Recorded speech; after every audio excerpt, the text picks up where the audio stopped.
As housing prices skyrocket in major urban cities and supply continues to exceed demand, Ottawa being a prime example, fewer Canadians can afford even that first step in the housing market. And for those on the margins of our society, the availability of basic shelter has become an even greater challenge. Without shelter, the chances of those people becoming fully integrated, contributing members of our society becomes impossible. Romy Bowers and her team of experts have an exciting and ambitious goal. By 2030, everyone in Canada will have a home that they can afford and that meets their needs.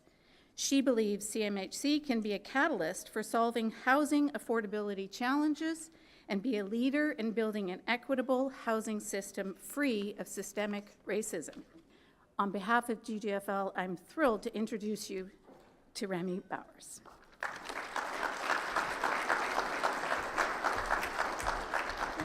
Thank you so much for that warm welcome, and it's just it's so fantastic to be here. I think I was just talking to the people at my table. This is actually my first in-person event since I became CEO. I've done a lot of Zoom meetings, but I've actually not spoken publicly in an environment like this. So it's great to be back, and I hope this is the first of many events like this, because I really think Canadians need to get back to normal, and I really hope that this is going to be sort of the reopening of the economy. So thank you for having me here. And I really think, as Margot mentioned, I was a banker before I came to CMHC. I really enjoyed my career in banking, and I just love the dynamism of the banking industry. I'm so grateful for the experiences that I had there. And I was in a very interesting job. I was actually in the Treasury Department of the Bank of Montreal during the 2008 financial crisis. So I saw firsthand what happens to the banking system when there's an economic shock. And when you have a crisis like that, you learn so much. So it was a really pivotal time in my career. And I also learned what CMHC did well. It was a time when the economy was very, very uncertain. The government took very quick action to make sure that credit was flowing throughout the economy. And I saw the value of sound risk management, very quick, targeted response by the government in providing stability to the financial system. So it was really a great experience for me. I worked at Bank of Montreal for about 12 years, and I was actually working in Chicago at the time when I was approached to be the Chief Risk Officer at CMHC. And I had no intention of ever actually joining a Crown corporation, but in retrospect, I think it was one of the best career decisions I've made. And I say that because CMHC is a Crown corporation, and we have a commercial business. So I'm actually engaged in the market and working. Financial institutions and commercial developers are very important clients to CMHC. So it's really great to have that experience. But at the same time, I get to lead a group of very talented people who develop policy advice on housing for the government. So it's great to have that opportunity to have an impact on Canadian society, and so it's been a fantastic experience so far. And I think I became the CEO at a time that is interesting and very challenging. As I don't have to tell you people here how what a big issue housing is in Canada, and how affordable housing is so elusive for so many Canadians. And I think we saw that in the last federal election, what a hot button topic housing was. Regardless of your political affiliation, housing is so critical. And it's really an honor for me to lead this organization during this time. And my wish is that through the influence of government and the role that we play working with the for-profit and nonprofit sectors, we can do something very positive in the housing sector. And this is the reason I come to you here, because I know there's very many influential people around this room.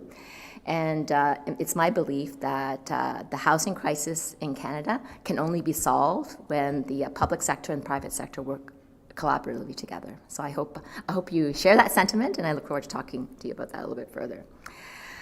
You may have heard about the National Housing Strategy. So right now, CMHC is responsible for a $72 billion investment that the federal government is making in affordable housing. And that's something that we're about 3 years into that strategy, and CMHC is responsible for that investment. And the National Housing Strategy, we provide financing for housing all across the housing continuum, but as government should, we focus on housing for the most vulnerable in our society. And when I think about what we've done in Ottawa, there's actually been a number of really great developments that we've actually funded in Ottawa, and I'll just give a few examples. I don't know if you've heard about the recent development in the Le Breton Flats. I understand that that's been vacant for quite some time, but I think there's some movement afoot to develop that. So recently we concluded an agreement with a company named Dream to build it's really actually going to be a complex of housing, providing deeply affordable housing, but also housing for the middle class as well. And it's going to be integrated in with commercial space and retail space as well. So very excited that CMHC can be a partner there. But CMHC also partners with smaller developments in Ottawa as well. So I can't list them all, but one good example is that in the CFB Rockcliffe lands, we worked with a nonprofit called the Multi-Faith Housing Initiative to develop a home for veterans who are actually homeless or are at the risk of experiencing homelessness. And one of the things I really love about my job is I actually get to talk to people who benefit from our investments in housing. So I had the opportunity to talk to a person named Bill Beaton, who really talked about the importance of, because he had experienced homelessness, having a place where he could call home, and just how grateful he was for the Government of Canada for investing in this kind of housing infrastructure. And again, these are a few examples, but it gives you a sense of the type of investments that CMHC has been happy to participate with nonprofits, but also for-profit developers in the Ottawa area. I think Margot mentioned our aspiration. By 2030, and we picked 2030 because that's aligned with the UN Sustainable Development Goals, we want everyone in Canada to have an affordable home that meets their needs. And it's a goal that really motivates all our employees. It really gives us a sense of purpose when we come into work. And I have to be honest with you, that goal of having affordable housing for everyone in Canada seems even more elusive now than ever before. And I think Canada's housing market on the market side has been robust for many, many years, but we've begun to see some of the cracks in the system. And during the pandemic, I think many people have realized that all is not well with the housing market. And despite many years of declining interest rates, people are paying much more for their housing, and there's a great mismatch between increases in income and increases in house prices, and that's a big problem for Canada. And from my perspective, there are two housing crises in Canada. And one, it affects middle-class households who are having more and more difficulty finding a place to buy and also rent in the regular market. And then there's also another crisis affecting the most vulnerable in our society. And because the housing markets are connected, when the regular market is so heated and there's so much competition, people who have less means also have a lot of difficulty finding housing, and I think that should be a concern for all Canadians. The market-related housing crisis has been developing for a couple of decades, but it was viewed by Canadians as a problem in Toronto and Vancouver. And what has changed during the pandemic is that this house price escalation crisis has spread to cities like Ottawa. And I think I probably don't need to tell you this, but you probably have seen incredible house price escalation in Ottawa. And I have, I should acknowledge, we have our chief economist, Bob Dugan, in the room today, so he can answer all the difficult questions. But Bob tells me that when you look at the Ottawa housing market, last 20 years, house prices go up about 6% a year, and that's been the norm. In the last 20 years, or last 2 years, it's gone up 20% per year. So if you look at house prices now, on average, they're 46% greater than they were prior to the pandemic. And that's a pretty shocking statistics, because I'm sure no one's incomes have gone up at that rate, especially during a pandemic. So you may ask, why is this the case? So what has happened in Ottawa? And of course, there's not just one factor. So I just, comes from Bob's group, so I don't want to, it's not coming from me, but coming from the experts, but there's a couple of factors. So you can imagine there was a huge pent-up demand. People couldn't buy houses during the crisis, so there's a sort of pent-up demand in the market. So that's one factor. We've had low interest rates for a long time, and it became even lower during the pandemic because the Bank of Canada stepped in to provide support to the economy as a whole with lower interest rates, and that's helped escalate prices further. Because of the pandemic, people are looking for homes with more space, and I think that's contributed to the escalation as well. And Ottawa is quite unique because the economy is pretty resilient. You have an amazing IT sector, there's a big public sector presence, and that's supported house prices as well.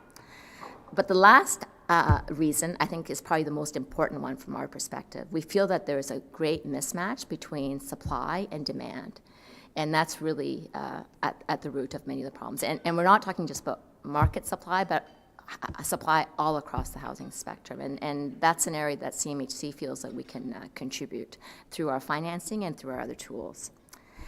And I always want to talk about renters. I know we tend to talk a lot about homeowners, but I want to talk about renters as well. Right now, the vacancy rate for rentals in Canada, in Ottawa, is 3.5%.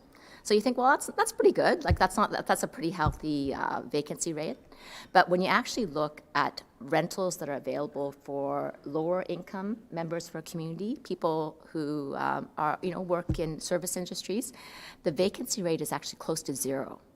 So it's actually almost impossible to find a two-bedroom apartment to rent in the Ottawa area for less than $1,200, and that's a serious problem for our economy. And so I always ask myself, why should we care about this? Why should you in this room care about this? Because housing affordability is actually a big business issue. And I feel that this escalation in house prices and escalating house price costs is actually very bad for business, and it affects you as business owners. And it means that your clients, if they have such high housing costs, they have less money to spend buying your goods and services. In addition to that, Canadians have taken on a lot of debt to buy houses. And I don't know if you saw the stats in the Globe and Mail this weekend, but for every dollar Canadians earn, they have 1.86 cents in debt. So as interest rates rise, there's even less money for people to spend on other goods and services, and that's a problem. And when I think about your employees and the economy of the city, I think we need to think about these housing issues very seriously because there are these trickle-down impacts.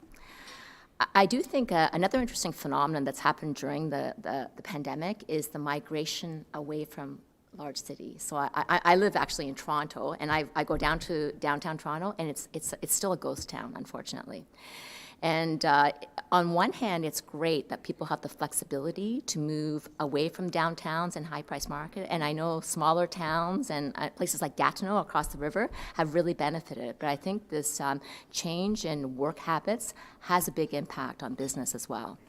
And I think that's something that I don't know what the outcome of all that is going to be, but I'm sure as business owners, you probably wonder about what the long-term change in workplace behavior will be going forward.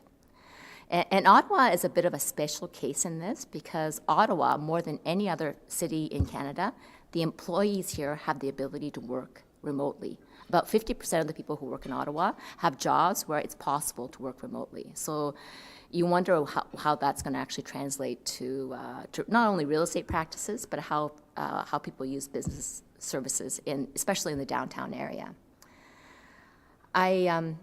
I feel that, again, I need to talk about the impact of all this on people in lower income brackets and the rental situation. And I always like to point out that even though we're such a rich country, 13% of Canadians are in what we call core housing need, where they spend 30% of their income on housing. And we also need to think about, I think on every single night that there's over 30,000 people who are homeless. And a lack of housing affordability impacts these populations as well.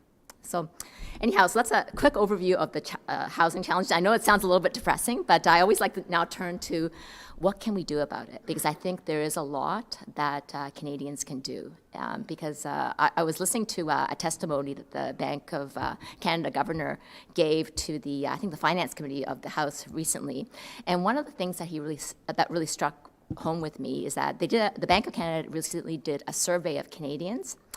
And what really came through the survey was that Canadians care about themselves and the state of their own household finances, but they care about the household finances of others as well. And I think the sense of the collective vision of what's good for Canada is a really important thing to keep in mind as we think about housing affordability.